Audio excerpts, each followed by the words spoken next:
Bom dia! A gente vai falar sobre a China e eu vou começar falando sobre a China Imperial. A China é uma das civilizações mais antigas do mundo, com uma história que começou há mais de 5.000 anos atrás nas margens do Rio Amarelo. Por causa de sua grande extensão territorial, o país apresenta diferentes tipos de clima, relevo e vegetação, o que fez surgir diferentes tipos de identidades culturais e modos de vida.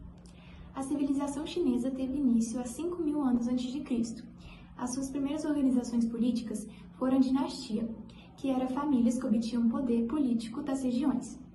A dinastia Xia foi a primeira dinastia e em seguida de várias outras que moldaram as culturas e também a política do país. Agora eu vou falar duas das principais dinastias que teve na China, que foi a dinastia Shang e a dinastia Ming. A dinastia Shang, considerada uma das primeiras a deixar registro arqueólogo, e também, a partir dela, a China começou a se estruturar como um império. A dinastia Ming marcou o início dos comércios entre o Ocidente e a China. E também foi onde começou as grandes navegações entre a China e o Oceano Índico. Eles também eles foram muito importantes porque criaram a bússola, os mastros e as cartas marítimas, que teve grande influência naquela época, que era muito importante as grandes navegações.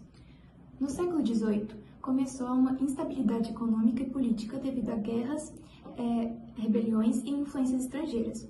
Já no século XIX, as potências europeias começaram a interferir na China, principalmente com a introdução do ópio, que era uma droga que causou dependência e enfraqueceu a população chinesa.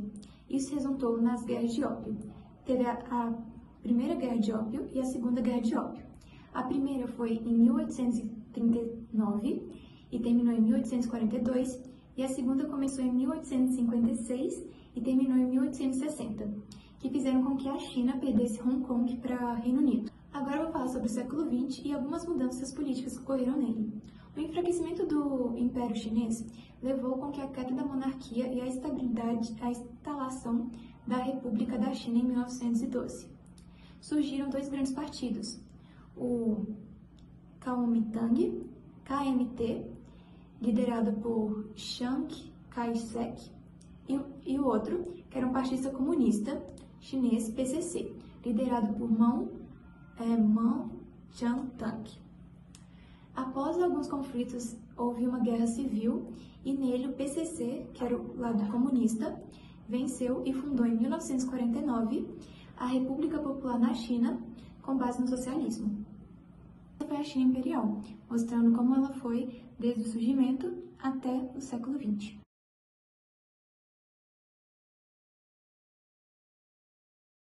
Oi gente, eu sou a Rafaela e agora eu vou falar um pouquinho sobre o período de Deng Xiaoping.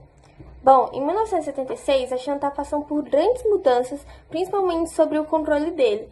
Ele foi responsável por abrir o mercado chinês para o mundo, criando o que ficou conhecido como socialismo de mercado, combinando poder político e liberdade econômica. Bom, enquanto o governo continuava com o controle político, Deng permitiu a entrada de empresas internacionais e investimentos estrangeiros, o que deu início a uma fase de grande crescimento econômico na China. Uma das principais medidas de Deng foi a criação das zonas econômicas especiais, áreas principalmente localizadas no litoral que ofereciam incentivos fiscais e mão de obra barata. Esse mandado e vários outros de Deng fizeram com que o crescimento econômico da China fosse um dos que mais crescessem no mundo, fazendo com que 10% da sua economia crescesse entre 1980 e 2015, o que fez com que a China ficasse entre uma das maiores potências mundiais. Apesar desse sucesso econômico todo que a China conseguiu, ela continuou sim tendo um poder muito forte sobre a sociedade e suas escolhas. A gente pode ver isso em outras políticas, como a política do filho único, que foi criada para conter o crescimento populacional do país. Em conclusão, podemos dizer que Deng Xiaoping foi um líder muito importante para a história da China, pois ele modernizou a economia, aproximou a China do comércio internacional e ajudou na caminhada da China para se tornar uma potência mundial. Agora eu vou falar um pouco sobre a poluição e recursos energéticos na China. A China passou por um rápido processo de industrialização nas últimas décadas.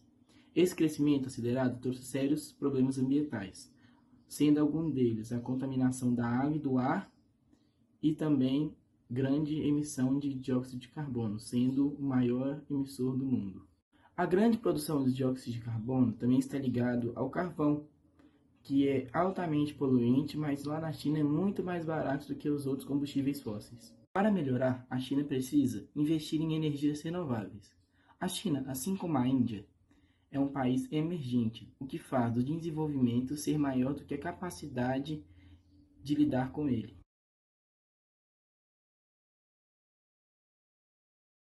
Oi, meu nome é Annelise e eu vim aqui falar sobre a urbanização chinesa e o meio rural chinês. Bom, a urbanização chinesa aconteceu de forma muito rápida. É considerada uma das mais rápidas da história. E aconteceu com milhões de pessoas migrando das áreas rurais para as áreas urbanas. Milhões de pessoas. Mas, consequentemente, esses milhões de pessoas trouxeram desafios para a população, como a superlotação, a alta demanda por habitação e a falta de serviços públicos para esse tanto de gente, né? Então, eles passaram por um momento muito difícil. E vamos falar agora sobre o meio rural chinês. Lembra que eu falei que várias pessoas migraram do meio rural para o meio urbano, certo? Mas parte significativa ainda ficou nos meios rurais, trabalhando, né, nas fazendas. Porém, esse meio tem muita pobreza. Muita pobreza, muita escassez. Mas o governo tem tentado implementar políticas para melhorar o meio rural.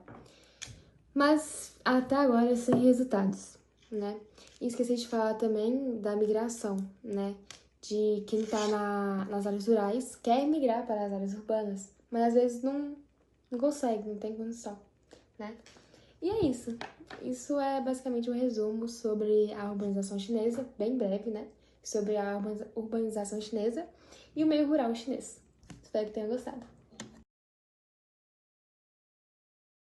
Agora eu vou falar sobre o crescimento populacional da China. A China é o país mais populoso do mundo. Em 2018, ele atingiu a marca de aproximadamente 1,4 bilhão de habitantes. O crescimento populacional sempre foi uma questão que preocupou o governo chinês devido à pressão sobre recursos naturais, empregos e alimentos. Agora eu vou fazer uma breve comparação entre 2018 e 1950. Em 1950, a base da pirâmide era muito larga e, assim podemos perceber, e o topo era mais fino. Assim a gente via que tinha uma alta taxa de natalidade e uma duração de vida mais entre os jovens, não os idosos. Em 2018, a pirâmide ela começou a se estreitar, tendo seu meio mais largo. E também teve uma redução na taxa de natalidade. Assim percebemos que a população chinesa está envelhecendo mais lento e não tendo muita taxa de natalidade. Agora eu vou falar sobre uma política, que foi a política do filho único, que foi exposta pelo governo para tentar controlar o crescimento da população. Para tentar controlar esse crescimento, a população criou, no final da década de 1970, a política do filho único, que as famílias que respeitavam essa política, eles recebiam benefícios financeiros e sociais. Já as pessoas que desrespeitavam, elas podiam sofrer multas e também punições. O objetivo era frear o crescimento da população e garantir a melhor qualidade de vida. Porém, ao passar do tempo, o governo percebeu alguns problemas que essa política trouxe, que foi o envelhecimento da população, falta de mão de obra jovem e também diminuição no número de nascimentos. Por isso, em 2015, o governo acabou com essa política e passou a permitir 2 filhos por casais, tentando equilibrar o crescimento populacional e evitar um futuro problemático.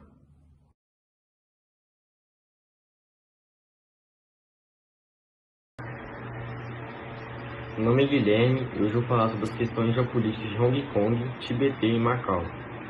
Primeiro, é importante entender que as regiões de Hong Kong e Macau são regiões administrativas especiais. Elas voltaram ao controle da China no final do século XX. Hong Kong em 1997 e Macau em 1999, mas mantém certa autonomia com seus próprios sistemas econômicos e leis locais. Isso faz parte do princípio um país, dois sistemas. O caso de Hong Kong é o mais expressivo recentemente por causa de protestos por democracia. A população defende mais liberdade política e teme que a partir de 2020, com a nova Lei de Segurança Nacional, muitos ativistas foram presos e isso gerou crises internacionais. Por outro lado, Macau vive uma relação bem mais estável com Pequim. A economia local é baseada no turismo. Cassinos e a população não costumam se envolver com conflitos políticos. O modelo, um país e seus sistemas, lá funciona de forma mais tranquila. Esses três casos mostram como o controle da China tenta equilibrar o controle político com certa autonomia econômica, mas sempre mantendo a sua soberania e unidade nacional como prioridade.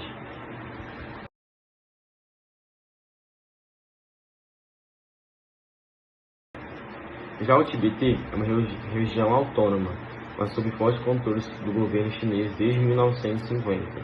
O Tibete tem uma identidade cultural e religiosa muito forte.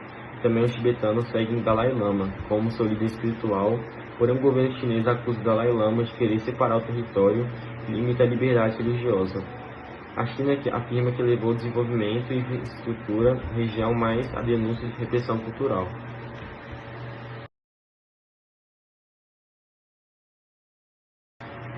Agora eu vou falar sobre a influência da China na América e na África. Nos últimos anos, a China vem expandindo sua presença global através de investimentos em infraestrutura, energia, tecnologia, mineração.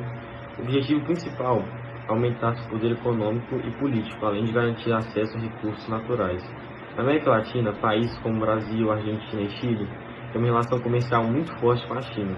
A China compra grandes quantidades de soja, ferro, cobre e petróleo, e em troca investe em ferrovias, portos, energia elétrica, e essa relação faz parte da chamada Nova Rota de Seda, um projeto global. Na África, a presença chinesa é ainda mais visível. A China constrói estradas, portos, ferrovias, hospitais em diversos países. Em troca, consegue acesso a petróleo, minerais e outros recursos. Embora esses investimentos ajudem o desenvolvimento local, eles também geram uma dependência econômica, já que muitos países africanos ficam endividados com a China. Alguns chamam isso de neocolonialismo chinês, porque cria uma relação de independência econômica, mesmo sem dominação política direta. De qualquer forma, essa presença faz parte da estratégia da China, aumenta sua influência global e reduz a hegemonia dos Estados Unidos e do Ocidente. Em resumo, a China está redesenhando o mapa do poder mundial, ampliando suas alianças e se tornando uma das potências mais influentes do século XXI.